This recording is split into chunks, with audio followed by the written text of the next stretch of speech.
Noise is always loud, there are sirens all around, and the streets are mean.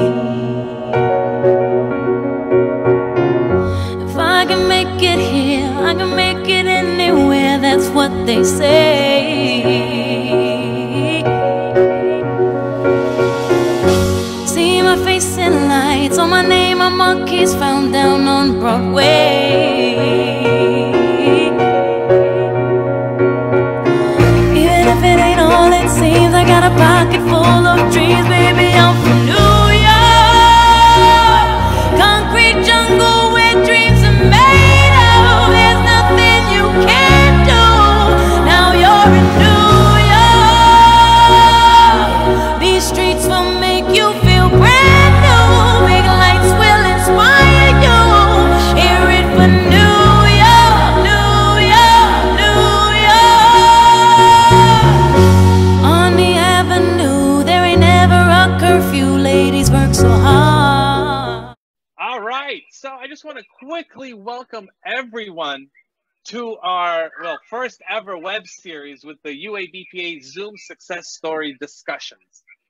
So today our goal is to kind of bring inspiring stories of how businesses are dealing with the COVID-19 pandemic. The voice you're hearing is, of course, Bogdan Tabaka. My name is.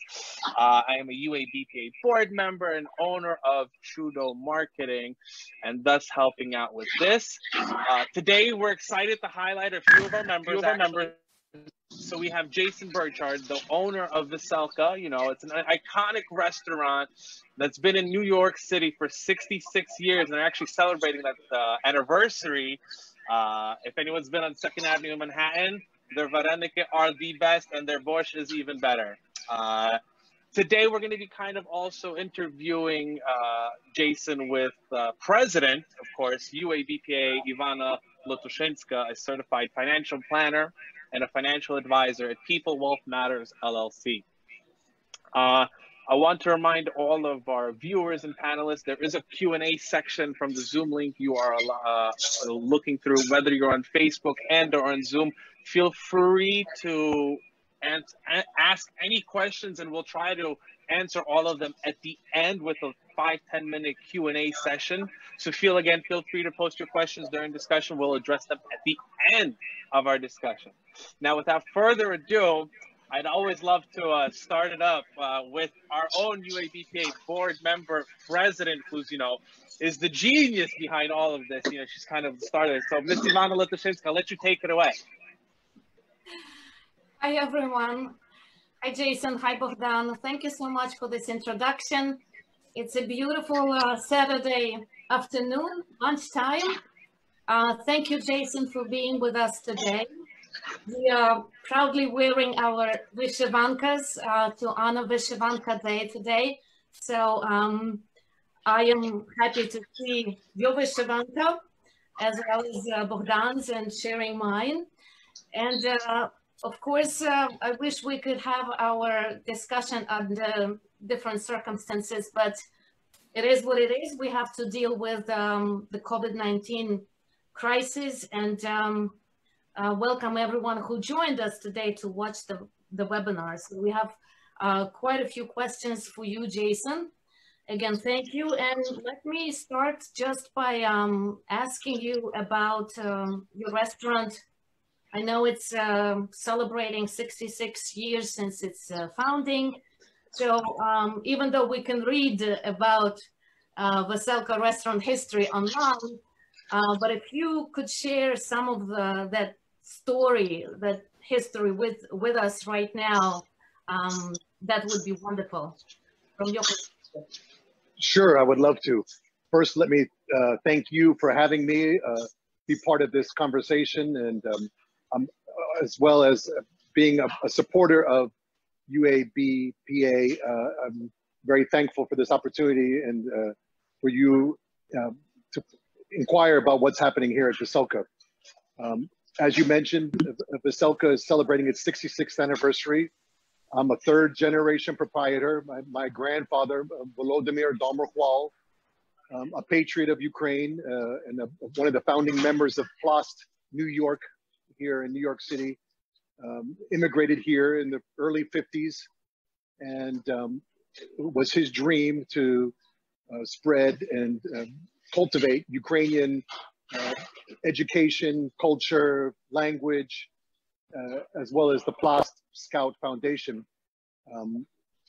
This building still houses Plast New York. We have a very long relationship with them, dating back to when my grandfather was one of the founding fathers. That being said, I have a very good relationship with currently with the Plast Foundation. That without that would be very difficult in these times. That being said, I've been working in this family business since I was a teenager, doing everything and anything from washing dishes to answering phones to mopping floors to occasionally making some vareniki by hand, but I leave that to the professionals. I mean, my vareniki making is not the best, but I do appreciate everything they do, all the hard work they put in. It's Jason, been a labor. It's been a labor of love. Jason, I apologize. I'm just going to interrupt you for a second. I think we have a photo of you and your father on the screen right now that Bogdan is sharing with our audience. And it's a photo of something memorable that happened. So, yes, just as of last year, we're part of a New York City Restaurant Alliance, and they recognized Veselka's vareniki as one of the true taste of New York classic dishes. I mean, we all know that New York is known for its pizza and bagels and other notable dishes, but we were honored last year as a taste of New York, iconic dish, and our vareniki were mentioned. And here I am wearing my Veselka, and my father and I accepting the award. It was a very memorable day, memorable night. But your father does know how to make vareniki, I am assuming, right? And my father actually is not of Ukrainian descent. My grandfather, he married my grandfather's daughter, so he married into the family, but he actually speaks Ukrainian fluently, and he's a very well, I don't want to say well-trained cook, but he loves to cook, and he knows every aspect. Is very critical even to this day of how menu items are constituted and put together.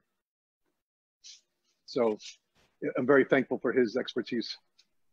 Well, that's wonderful. So you were saying how you got involved in the business, and that's when I interrupted you with the photo. But if you could go back in years and just kind of tell us, when did you get involved? You know, you're saying to me that you were a teenager when you started working at the restaurant. So can you tell us a little bit about your experience, how you got involved? As I mentioned, I've worked in this business since I was a teenager. I studied at university. I studied business administration.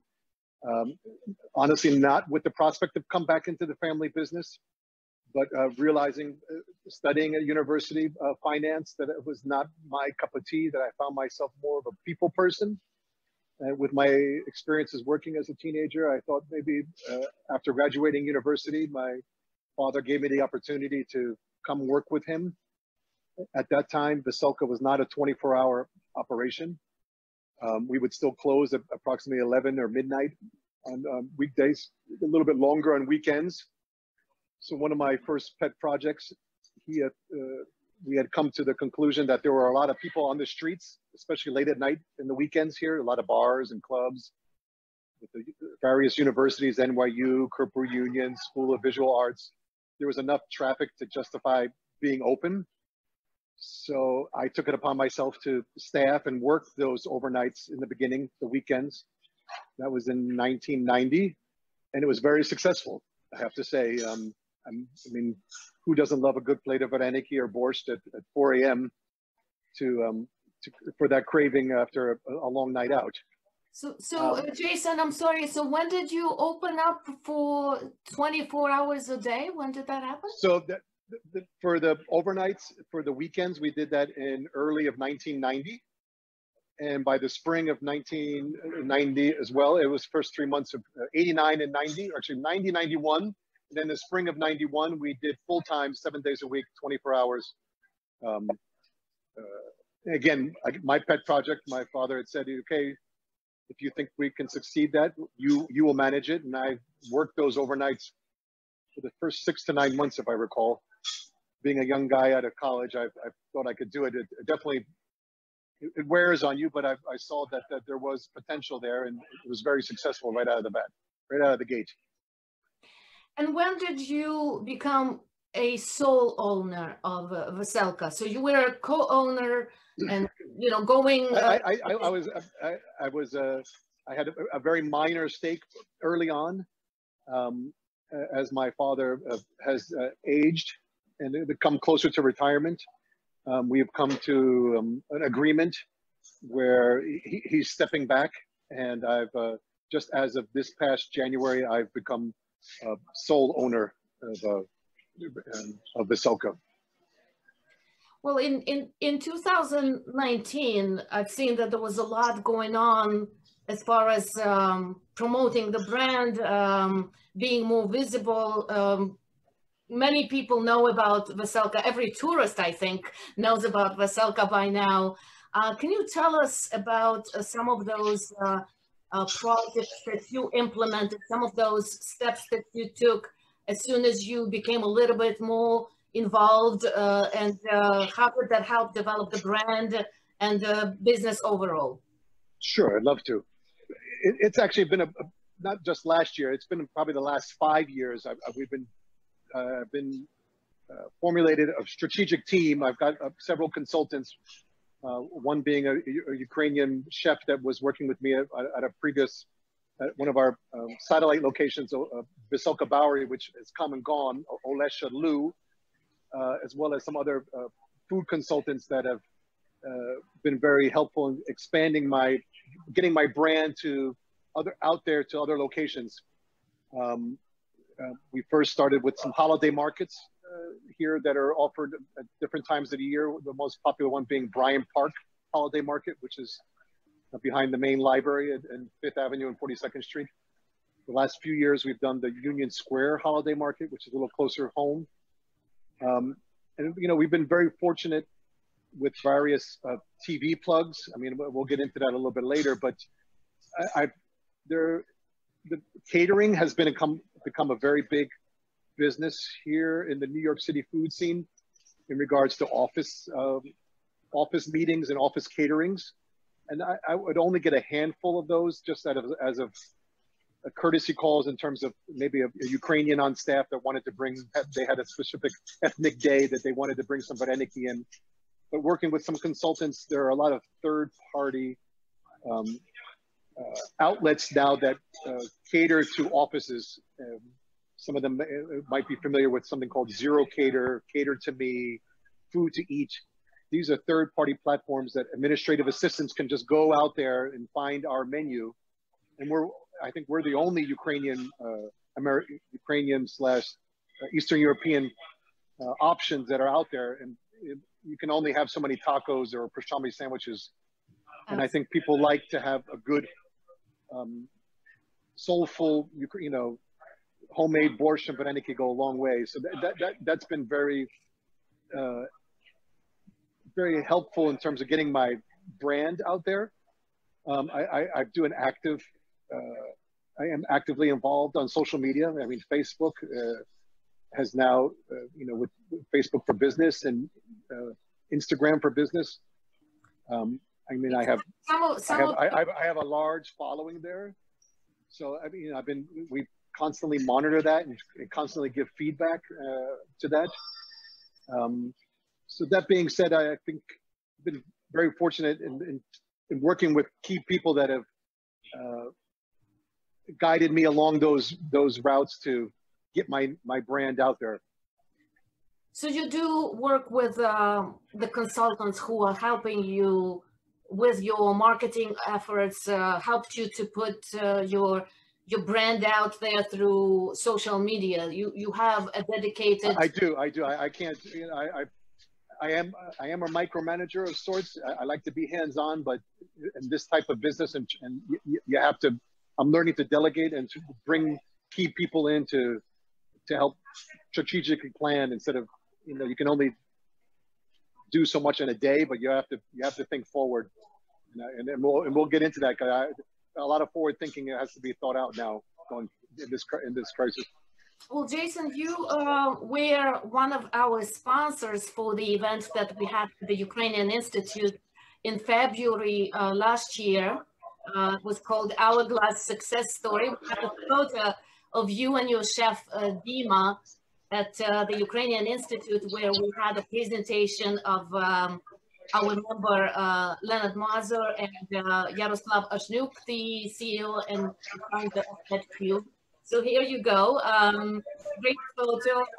Again, yeah, thank you very much for helping us back then. When we were preparing to speak today, I was asking you how much you remember from that event, and you pretty much spend most of the time in the back helping the food. So thank you for that, and we appreciate you helped out back then. Can you tell us about these experiences and some other experiences you had? The stand opened up in a different location. So tell us how you involved with the community. Sure. I forgot to mention, as of right now, besides the main shop here, which we've been for 66 years, I have opened a new outpost as of November of last year called Veselka Essex.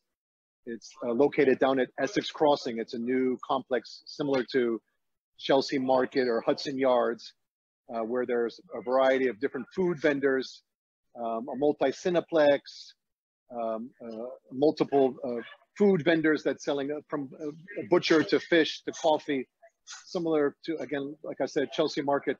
Unfortunately, it's closed now due to COVID. We haven't reopened that, but we've found that once we did, there was a great outpouring of love down there, as there is here. But part of our success, I have to give a lot of credit. We've had different mentions on different TV programs. We were just recently, I believe in December, invited onto the Rachel Ray show, as well as my chef, Dima, who is photographed there, who's been with me for almost 10 years, has been honorably mentioned. And we've been on Good Morning America for his latke winning recipe at the Latke Festival that was done last year, to a variety of other awards and mentions on the Food Network. I've been a judge on Beat Bobby Flay on several occasions, my father as well. Jason, sorry again to interrupt. Let's get back to that, to those appearances in just a moment. But here we're sharing some photos from Rachel Ray show. How did that come around? It's quite, she's quite a personality, and it's probably was an exciting experience for you, for your team. Did you present your dishes? Tell us a little bit about that experience. Sure, would love to. Rachel, one of her production assistants, reached out to us in November of last year, stating that Rachel Ray was going to do a feature about late night eats, her favorite late night eats, and she wanted to include us, and it was a great honor. She had sent over one of her food bloggers, who's photographed here, to come over and watch the vareniki being made, and then asked us to come on set, which was a great honor, to feed her audience during her taping, which I was there with my chef and his partner, Dima, as well. It was a great experience. Everybody loved the vareniki that we served. And was it the whole day experience? What was the timing? It was a several hour. It was there in the morning for setup and production and getting makeup done, and then this audience trickled in, and then the whole production of watching the show get done. She tapes several shows per day, so it was a great experience. It was about 3 or 4 hour experience. That's fantastic. And then you were talking about being on Flay, the show. and on Good Morning America. So again, if you could. So yeah, so the chef who I have on staff, Dima Mobsanuk, has been very instrumental in helping me promote my brand. I mean, he's always thinking of creative ideas to invent Ukrainian cuisine in a new way, in a modern way. And some of his, we've been attending the Latka Festival, which is held annually in early December, and he's won actually the last 3 years. Wow. For his different creative, latke is the latke, but he creates some different toppings that go onto the latke. Congratulations! And last year we were invited on to Good Morning America to present his award-winning latke. We've been on the Food Network, as I mentioned, as well as we've been mentioned in various TV shows. We've been on Guy Fieri's diners, drive-ins and dives, to the best thing served in a bowl, which everybody at that point was borscht, which is the meal in itself, if you come to think about it, when you have it in a bowl. Well, congratulations on all of these appearances. You know, latka, we call it deruny in Ukraine. Right. My favorite dish, a Ukrainian dish, in addition to borscht, of course. Mm-hmm. But yeah, I remember, I've been to your restaurant many times, and latkas or deruny, they always being served with some flair that now we know that Dima is behind that creative idea for your famous dish. Jason, so it all sounds wonderful, exciting. You had all these wonderful opportunities happening. Veselka was on the top of the game, so to speak. Everybody knew about it. Everybody wanted to go there. Every tourist knew about this place. And then COVID-19 happened.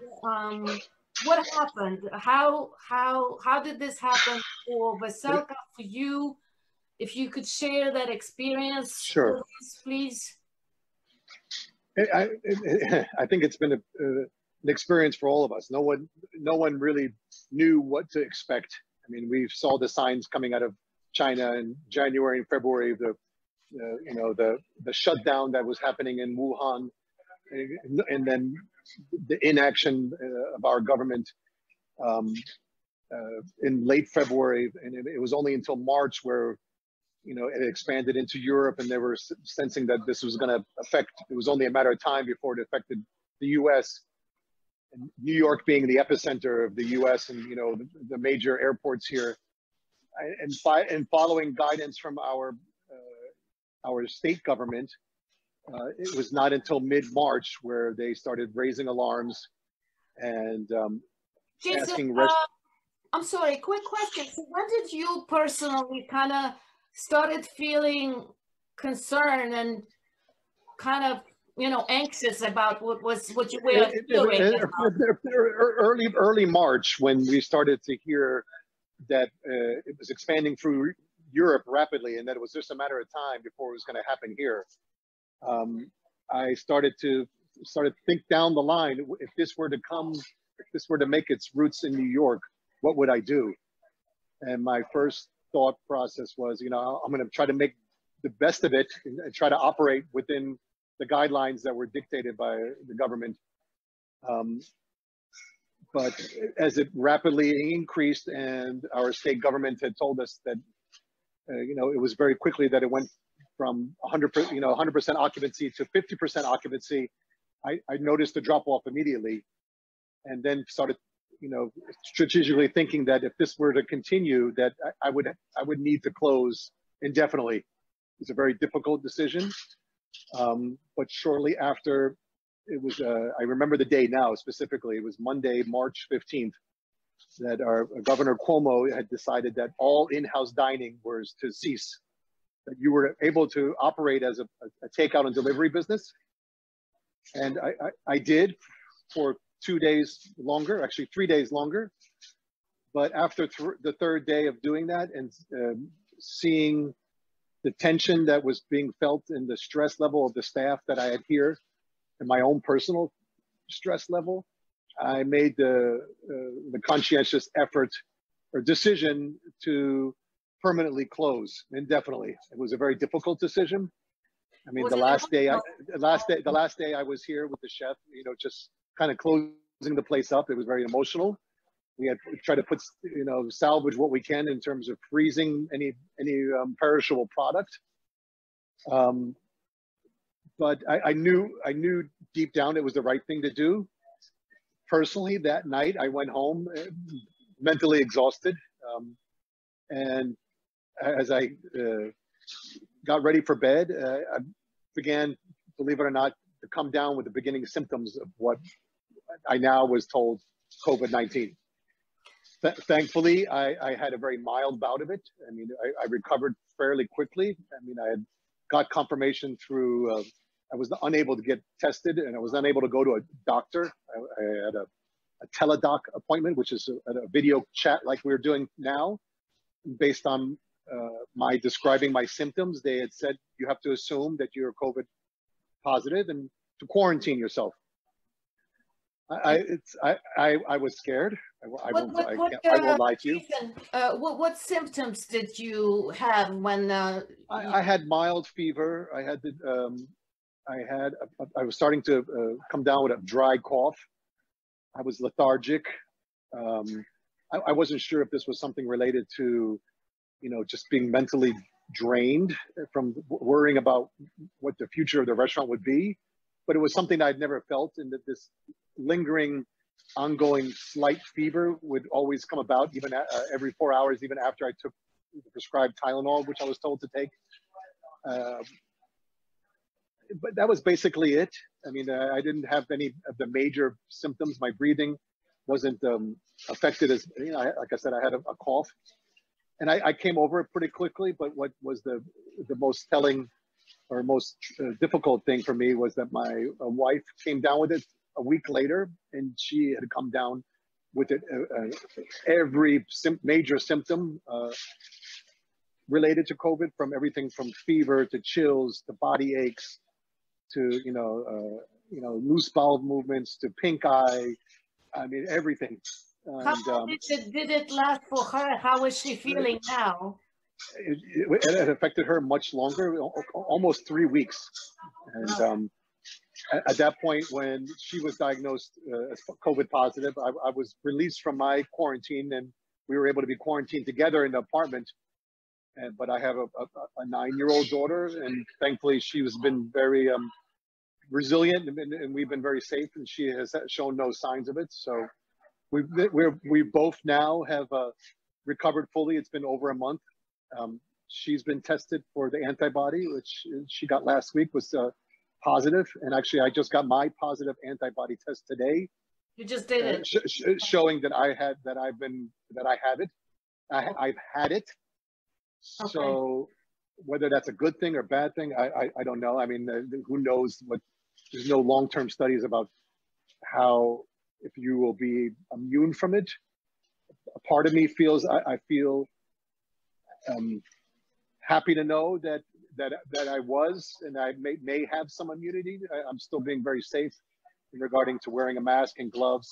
I'm not currently, but if I'm while at work here and exposing myself to the staff, to the customers and the staff, I will continue to be diligent with my safety. But it was along those lines, and my recovery period, I was starting to think, what's the future of Veselka? And I thought that, you know what, I survived COVID, however mild it was, and I got my wife through it. That I think Veselka needs to survive this too. I mean, Veselka, watching what I'm reading, what I saw on our social media posts and various emails from various people, phone calls I got from everybody from vendors to staff, I realized that it was important to create a plan to reopen. Well, some dire experience that you went through with your family. Obviously, we are happy to see you okay. Were you scared? when you were going through all of it. Tell us a little bit about your feelings. How did you get through this emotionally? And I mean, I'm going to quote somebody. Somebody mentioned this to me a few weeks back. It's a very famous quote by Winston Churchill during the war. He had said, if you're going through hell, keep going. And I took that to heart. I mean, you know, you can, if you really want to go down that dark hole and think negatively about where we are now and where we're going, you can sink into that hole and have a hard time getting out. I've always tried to take an optimistic view on my personal life and of the business. I'm very grateful. I'm very blessed for what I have and what's been created here. And I also read something recently, what I read online, and it was very relevant to me, or it hit home for me. The word fear, it spells out F-E-A-R. And what most people think of fear, this is I guess what they call this anagram, forget everything and run. I mean, it's a very easy thing to do, but there's also a flip side to that, which I'm very much a believer of. Face everything and rise. And I'm really taking that to heart. I mean, you know what? We have to stay positive. We've been through New York and this business of being here 66 years. I mean, my grandfather has seen a lot from the 50s to the 60s to New York City nearly going broke in the 70s, to 9/11, to Superstorm Sandy. This community is always bonded together and has always supported Veselka. And now I feel that if there's some connection by me continuing on and keeping open and giving people hope and giving people comfort and food, I'm on board. I want to be there for them. Jason, it looks like Veselka is certainly rising to the occasion, and it's easier said than done. But we do have a video that talks about how your restaurant is beginning to open up. What are you doing at this point? Одне покоління нью-йорківців. Подробиці далі в сюжеті. Ресторан «Веселка» вже майже 66 років пропонує нью-йорківцям страви української кухні. Проте через карантин власники були змушені повністю закрити заклад, адже у перші тижні люди не замовляли ані доставку їжі, ані страви з собою. Дмитро Марценюк – шеф-кухар «Веселки». Працює тут вже 10 років. Каже, ці майже 2 місяці були дуже непростими для працівників. У нас працює біля 90 людей, і ми працюємо цілодобово. І дуже дивні відчуття були, коли така велика машина, як «Веселка», зупинилась. Зібралися силами і зробили маленьке меню, зібрали наші найкращі страви, найбільш популярніші. І вчора відкрилися, і дуже був успішний день, дуже багато людей було. Коронавірус змушує персонал дбати не тільки про санітарні норми, але й про епідеміологічні. Всі працюють у масках та рукавичках. Всередині біля каси може знаходитися лише один клієнт.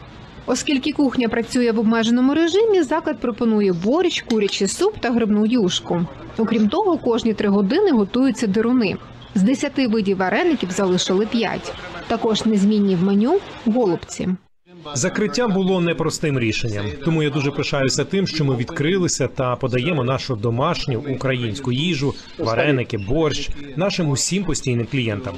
На жаль, у нас поки обмежене меню та години роботи. Сподіваюся, з часом ми зможемо розширити і графік, і меню. Джейсон розповідає, що такий обмежений режим буде діяти, поки влада не дозволить ресторанному бізнесу відновити свою роботу. Вочевидь, на початках через дотримання правил соціального дистанціювання кількість місць у закладах буде скорочена. Він розуміє, що бізнес зможе повернутися до нормального режиму тільки тоді, коли буде винайдена вакцина. Його батько каже, що в такому режимі вони би змогли протриматися кілька місяців. Аби зберегти відомий ресторан, власники вже подали заявку на отримання федеральної допомоги. Це було б великою допомогою для нас. У такому випадку уряд буде платити нам за те, щоб ми повернули наших працівників. Нам вже погодили кредит, але ми поки не отримали кошти. Я чув, що у них погоджених запитів більше, аніж коштів. Поки ж допомагає виживати те, що орендодавець Веселки, громадська організація «Пласт», дозволила власникам не платити оренду. Ресторан намагається розвивати і нові сервіси. Ви замовляєте на сайті, і ми за добу доставляємо в усі 50 штатів. Ми розпочали це робити до пандемії, а зараз ми розвиваємо цей напрямок і відправляємо 4 дні на тиждень. Власники Веселки з острахом очікують на нові правила роботи закладів громадського харчування. Адже серед варіантів, які наразі розглядаються, є і скорочення місць в ресторанах до 25%. Якщо це станеться, попереджають ресторатори, вижити бізнесу буде вкрай важко. З Нью-Йорка Ірина Соломко, Голос Америки. It's great to see Tom on this video as well. So Yes. tell us about this experience and what you had to do and how you made these decisions and where you went. So I forgot to mention, prior to the pandemic, I've started in the last year and a half, we ship our vareniki and borscht and a variety of stews on a third party called goldbelly.com. And while prior to closing, when I knew that I would close, I temporarily halted those shipments because I closed the kitchen down completely. But I only had postponed it for a month and I had forgotten about it. And come late April, when I was beginning to rethink about reopening May 1st, I had opened up my email and I noticed that I had, prior to the pandemic, I was shipping based on need anywhere from 50 to 100 orders per week. And we would ship everywhere, from anywhere from California to Florida. But I had noticed I was starting getting a flood of emails. I'm sorry. No, go ahead. I'm sorry. Mm-hmm. I was getting a flood of emails stating that they want to, I was getting 200 to 300 orders per week, the first week that I would, for the last week of April. So that was a great sign to see that I was, right out of the bat, I was sold out for the first 2 weeks. So I decided to increase my max. And now I'm doing nearly 300 orders for the next, I'm nearly booked up for the next 2 weeks. So and takeout and delivery, I always had a brisk business, and I knew that if I reopened, that there would be a demand for that. We have a full retail store where you can purchase our cookbook and a variety of what we call swag materials, and everything from coffee mugs to T-shirts, and people are being very supportive in purchasing our retail items. And I'm working together now with Razum Ukraine here in New York. They have a volunteer base, and they're raising money to feed some of the elderly Ukrainian community that are being quarantined at home. And so it was I felt that it was the right thing to do, and there's enough to justify, going back reopening. We are open on a limited basis. I have limited hours, but I'm contemplating moving more to greater hours, as well as I have a limited menu, but every week I'm ever expanding. Jason, so from this experience, it appears to me that everything that was working for Veselka, for you, prior to crisis, even though you didn't plan for this crisis to be of such magnitude for your restaurant, but because you had a strategic plan in place how to continue growing, and the online delivery and all these connections through the community and the different organizations, it's true to say that you should always be prepared when you're in a small business, because you never know what might come around. And is it true to say that it kind of sort of helped you to feel more positive about opening up, even though on a limited basis, but you're back running these orders right now, from what I understand? Correct. I mean, like I said, you know what, I feel, I take some comfort in knowing that by shipping our food to your house, and you feeling a piece of Veselka in your house with having some of our handmade vareniki, or having borscht, or chicken soup, or matzo ball soup, obviously it keeps me going. I mean, I'm very grateful for the staff that are here with me today, and I'm hopeful that, I mean, there's a lot of negative news out there that this restaurant industry is going to face very difficult challenges moving ahead, and I'm trying to remain positive, and will do my best in continuing to do it in a safe and manner for both my staff and for customers' sake. Who are the people that are helping you to go through this crisis? So I have a core group that have stuck by me, that I've been in contact with ever since we've closed, that are very loyal to me and to Veselka, and love what Veselka means, and you know, they get a sense of what, you know, we are a small business, but we are a family business. Obviously, my father and myself and my grandfather who started this, but I really do see all of the staff that are here when we're fully staffed, and then when we are in this position, all extended family. And well, they certainly have an example of inspiring leadership in you, so that's probably a good example that your staff sees in you. But as we are talking, I see that Bogdan is sharing your menu on the screen, and all these yummy dishes that you have available. So you ship nationwide. I told you last week that I was making my own borscht, but we finished it, so it's time for me to order, and it'll be shipped to me here in New Jersey, right? But you ship, yes, we ship overnight. A little bit about that. How does that get done? You know, the logistics behind. You go like what Bogdan is showing us here. You go on to oh, we have a little interruption there. You go on to this third-party site called goldbelly.com, and they have a variety of different, you know, the best favorites of New York City, as well as any other famous iconic places across the.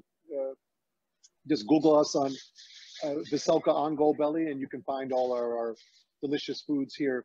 If you find yourself here in New York and you want to feed somebody that's in the neighborhood, you can go to our website here, www.veselka.com, and we will deliver to you. We'll deliver to you through a variety of different websites called Caviar or Grubhub.com. I see. Okay. Well, you know, I'm hoping that the delivery will be expanded worldwide. You know, I have relatives all over the world, and certainly, you know, every good chef knows how to make her own borscht, his own borscht. But sometimes we get lazy and we want to have a break. So it's good to know that we can order borscht from. You're more than welcome. We have a maybe a more inexpensive approach with order one of our cookbooks online, which again at www.veselka.com. It could be a little bit more cost effective, but I mean. Whatever we can do, we're here for you. There are many ways to, for us as members of Ukrainian community and food lovers and people of business and small businesses. Many of us can certainly give back to others by supporting small business, by ordering from our members and from business owners in our communities. So if we can help Veselka to keep going and thriving through the crisis and I think that is something that hopefully our viewers share my thoughts here. Jason, I did want to ask you about some of the government programs that were you able to use to help you get through the trouble? Yes, thankfully I have a very good accountant. I mean, again, part of running a successful, even if it is an independent restaurant, or now I'm a multi. Between Veselka and Veselka Essex, I have a very good restaurant accountant that was ahead of the game and applying for all the various different loans that are available. I have been accepted and received monies from the city regarding, it's called the emergency disaster loan, which is a minimal amount, but I did apply for the PPP loan, which unfortunately I was not part of the first round. I mean, unfortunately, I think as the news spread that these big organizations and universities were accepting or applying for the money and then returning the money. But on the second wave, I just found out last week that I was approved. So that will be helpful, but there are some caveats to that PPP loan. In a nutshell, I mean, as soon as you accept that money, the forgivable part of the PPP loan, which is the personal paycheck protection. Payment protection. Right. Yeah. Thank you. It's a tongue twister. I need to hire back my complete staff. And at this point, I'm under the pause that New York State is under. It's impossible for me to hire them back for them to do in a position where I can't operate fully. Right. I am the staff that are here now, or I can utilize that, but there's a big push. I think just last night, I think Congress passed a new bill that would extend the PPP loan, not for the 8 weeks, but actually till the end of the year, because I think it's more realistic that we would be reopening later in the year in a full capacity. And it's no way in 8 weeks we're going to be ready to open it fully. You know, as much to the disbelief of our current administration, I think everybody wants to get open as quickly as possible. But with the dense population here in New York, and I'm more of the belief that we should be careful and continue with the pause and continue along the guidelines of on the safety fronts. Well, certainly very challenging times for Veselka and for you personally as a business owner, for any business owner, and particularly in New York City, the epicenter of the COVID-19 epidemic here in United States. We certainly wish you lots of luck with this and resilience and success. What do you say, Jason, to those who find themselves in a similar situation, business owners and particularly owners of restaurant business? Listen, there's a risk in this game, as they say, in any business. And I mean, I think if I remember correctly in studying business in college, Hershey chocolate, he went bankrupt 100 times before he made it big in chocolate. I don't foresee myself going bankrupt, but you have to stay the course. You have to stay resilient. I mean, we've survived 9/11, which up to this COVID-19 outbreak was one of the most tragic events in New York history, let alone U.S. history. We survived Superstorm Sandy. We need to stay strong. We need to stay resilient. We need to stay positive. And I'm really taking heart to what I mentioned before. Fear can mean many things to many people, but I'm really trying to keep the mindset of face everything and rise. And just, you know what, we got to, we're going to get through it. Time will tell. We certainly wish for Veselka to get through this and be continue to be our favorite restaurant. We love Veselka, we love your food, and we are being inspired by your story, by your history, and by you, Jason. So thank you very, very much for this. Thank you for having me. Questions. I do have a few questions that I'd like to ask you at the very end of this conversation. If you had some time, free time right now, I know you're working a lot, but if magic happened and you had so much free time and you had a choice between music or watching the movie or reading a book, what would you choose to do? I believe it.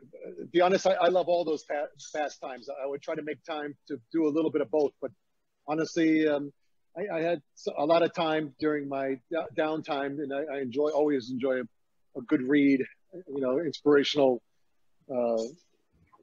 you know, readings. You know, a good distraction is a good movie. I binge watched a bunch of different programs, The Crown being one of them on Netflix, to, you know, just enjoying some time with my daughter.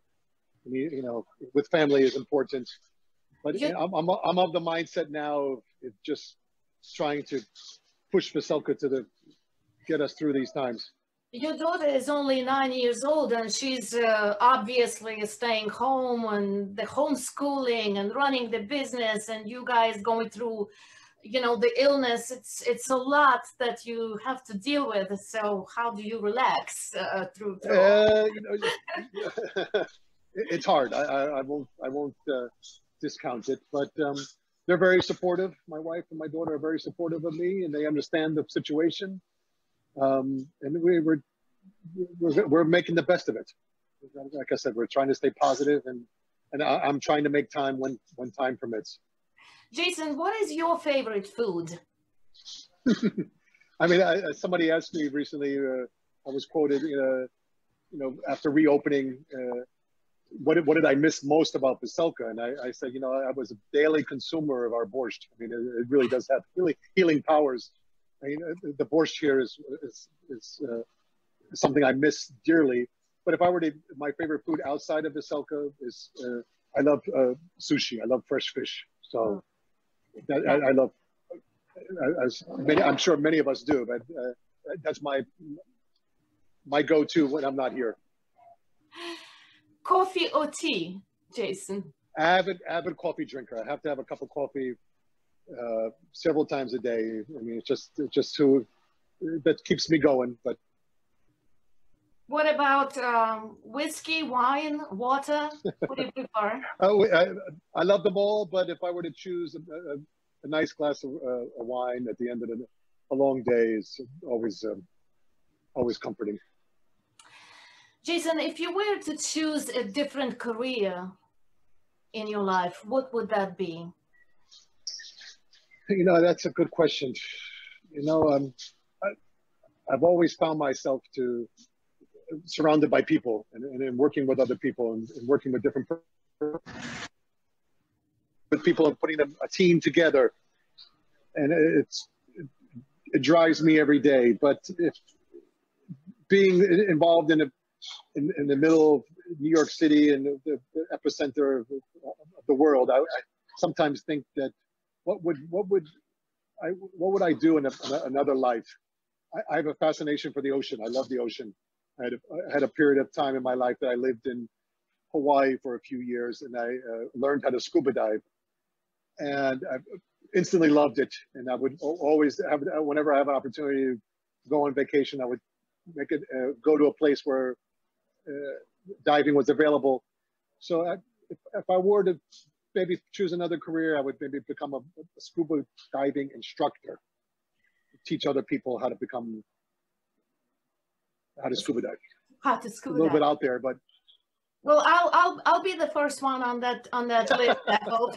So that's fantastic. I hope that in addition to keep Veselka going, you still can do your scuba diving and make that a career, another career. What are you most grateful for, Jason? as I mentioned before, the support of my family, the support of the staff, extended family here at work. I'm very grateful and blessed for that. And my health, the support of organizations like yourself, the community. I mean, there's so much to be grateful for, but family, health, and organizations like yourself, and that's what I'm most grateful for. Jason, I personally thank you very, very much for this conversation, for your time, and I see your team members are walking behind you. Yeah, we're open today. This is a great opportunity to see what's happening here. And I thank you for the opportunity for inviting me. It's been a pleasure, and I wish, obviously, I wish this organization great success, and thank you for being a supporter and spreading the news about Veselka. I'm hoping everybody will either have the opportunity to come visit or order from us online. Thank you, Jason. I am looking forward to see you in person at your restaurant in New York City, and I am going to say goodbye to you and to everyone at this very moment. I'm going to ask Bogdan Tabaka to take over to wrap up this presentation. But again, sincere thank you to you. Best luck, good wishes, and just borscht it. I am going to go borscht it. Thank you. Bye-bye. Дякую. Jason, while during this whole webinar kind of stuff, we had a lot of great questions coming in from the clients. So I did want to from the little attendees. So I do want to take a few moments, some brief questions. We picked up kind of the top 3 questions. So nothing too difficult. Don't worry. There's no trick question. There's no wrong or right question. It's more about your opinion and how you feel. So, me being I want to say a young American Ukrainian, me going with my friends, I've been to your restaurant, maybe, I think maybe more than 100 times, definitely, definitely half of those times are definitely at night. And, the young generation, we're always looking for work. And one of the things we've always heard come up that if you work for Veselka, you get free varenyky. True or false? True. True. Okay, so everybody tuning in who wants to work at Veselka after this is over, remember there's free varenyky. The second question was actually going a little bit more for you. So when you're working, what is in a day in the life, before the COVID? How many orders a day did you used to guys get? Like, was it mostly online, in store, or how did that work before? So on a daily basis, on a 24-hour span, on a weekday, there would be 1,000 people would come through the door here. Wow. And then combined with the takeout orders and delivery, and then on weekends that would almost double because it would just be nonstop. And it was so 1,000 to 2,000 a day of visitors. Now to 100 visitors, it's a big drop off, but. Now, the third question, actually, the last question is kind of linked with this. Now that we are in the, we're in the middle of this, if not, the very middle of it with the crisis. Have you seen? I know online orders have obviously gone up, but have they surpassed the online orders before you? Like, has it like really revolutionized, like in some certain industries? Well, I'm trying to reinvent myself that way in terms of yes, I have seen online orderings go up. On our website for our swag material, for our T-shirts and our cookbooks and our coffee mugs, and then our gold belly has exponentially risen because I've opened up to more orders and to more days, and I'm probably going to increase my menu items, what's available online to ship. So yes, I have. That's where I'm going to see the most growth during this. So there is like a progressive plan going further for Veselka. Yes. Awesome. And I guess the last question, I know I said 3, but one's from my end is, so I know you have a Veselka cookbook. Has it ever, have you ever thought about maybe doing like once social distancing is over, or even with the new norms of social distancing, do you guys ever think of doing like a cook class for some of the that's a great question. Who maybe are born here rather than in Ukraine? Prior to prior to the COVID-19 outbreak, we were hosting once a month Vareniki making classes. Oh, wow. Here in the restaurant. So we would up to a dozen people at a time, whereas the chef Dima would host these Vareniki making classes. But maybe we would consider, doing some live streaming or doing some YouTube videos of right of Vareniki making, so that we can share. I would think that we would do it free of charge. I mean, not to. If I was one of the viewers, I would definitely be the first in line to watch Dima make those derone, because I've had them and they're fantastic. And when you guys were talking about it, my mouth was watering completely. Exactly. But other than that, honestly, that rounds up our Q&As.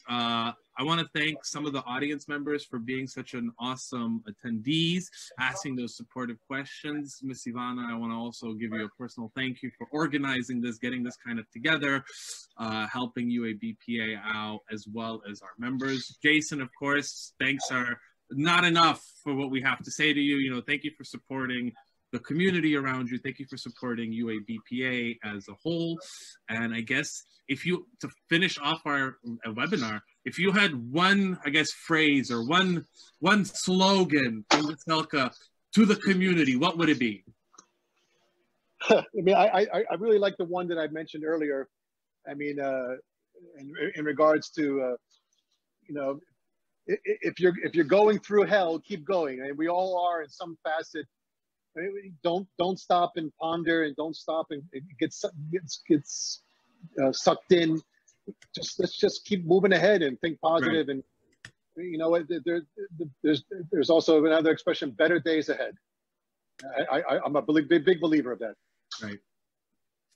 Well, I think without further ado, that is going to round up our end of it. Thank you guys for attending. Thank you again, all the attendees. Thank you for having me again. Facebook Live, on YouTube. I want to remind everyone that within a week, this same webinar will be cut and edited into this amazing tool, where we're going to really highlight some of the points that Jason was talking about for those small business owners or current business owners struggling with PPE loans. And of course, and working with Jason, UABPA is also here working to help you for our new members as well as non-members. And if you are interested of joining UABPA, the website again is uabpa.org.